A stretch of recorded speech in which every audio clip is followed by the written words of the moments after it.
Dahil lubog pa sa baha, ilang paaralan sa Zamboanga City wala pang face-to-face classes. Yan ang tinutukan live ni Efren Mamak ng GMA Regional TV 1 Mindanao. Efren? Joan, sa kasalukuyan nasa 31 paaralan dito sa Zamboanga City ang ginawang evacuation centers ng mga residente na inilikas dulot ng malawakang pagbaha.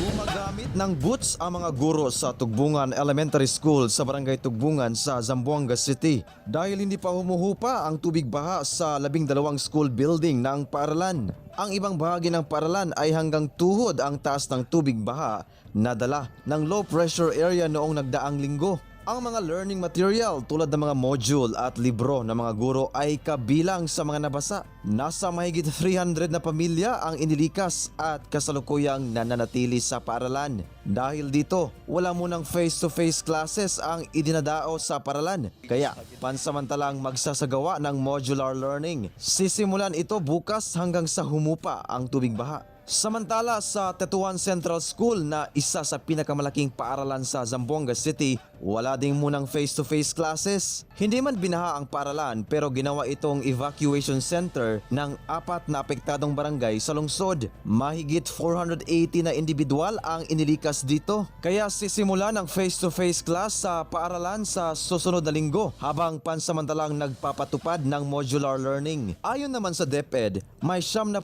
paaralan ang naapektuhan ng pagbaha dulot ng low pressure area kung saan 31 ang ginagawang evacuation centers. So other buildings are functional and can accommodate learners. But for sure, those within the 7-kilometer radius akal affected gayot, then definitely modular galakaanay sila.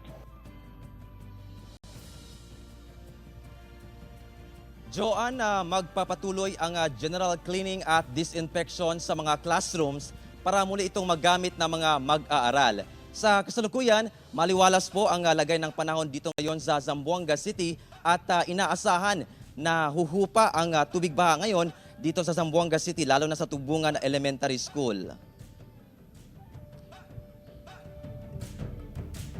Joan.